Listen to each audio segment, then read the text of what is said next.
রাজধানীর মিরপুরের পল্লবীতে ৮ বছরের শিশু রামিসাকে ধর্ষণ ও গলা কেটে হত্যার ঘটনায় গ্রেপ্তার সোহেল রানা আদালতে দোষ স্বীকার করে জবানবন্দি দিয়েছেন। এছাড়া ঘটনায় জড়িত থাকার অভিযোগে সোহেলের স্ত্রী স্বপ্না আক্তারকে কারাগারে পাঠানো হয়েছে।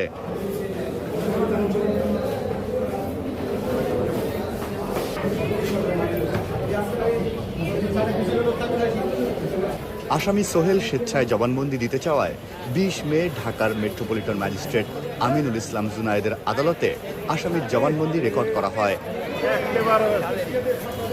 সোহেল তার যে রামিসা আক্তারের পিতামাতার অনুপস্থিতিতে তাকে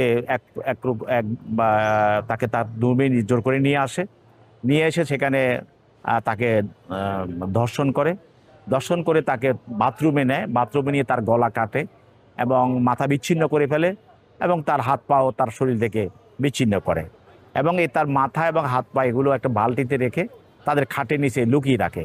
আর মৃতদেহ যেটা সেটাকে তারা শরীরের অন্যান্য অংশ বা অবশিষ্ট অংশ তারা বাথরুমে রেখে দেয়। এই কাজে তাকে তার স্ত্রী স্বপ্না আক্তার সহযোগিতা করে।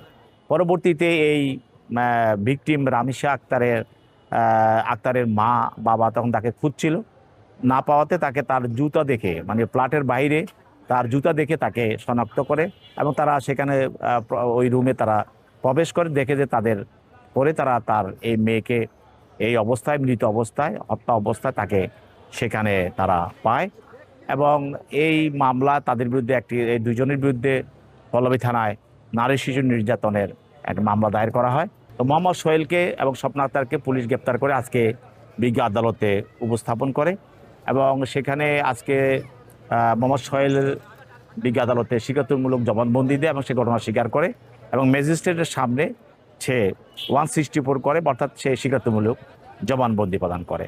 আর স্বপ্না আক্তার তাকেও আদালতের সামনে উপস্থাপন করা হয়, সে কোনো 164 বা স্বীকারোক্তিমূলক জবানবন্দি প্রদান করে নাই।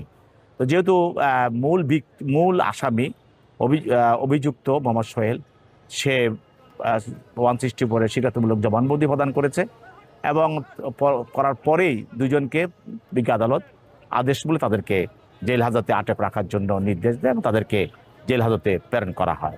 পরবর্তীতে যদি প্রয়োজন হয় তাহলে তার স্ত্রী স্বপ্না আক্তারকেও তদন্তকারী কর্মকর্তা আদালতে আনতে পারেন, তার বক্তব্য নিতে পারবেন।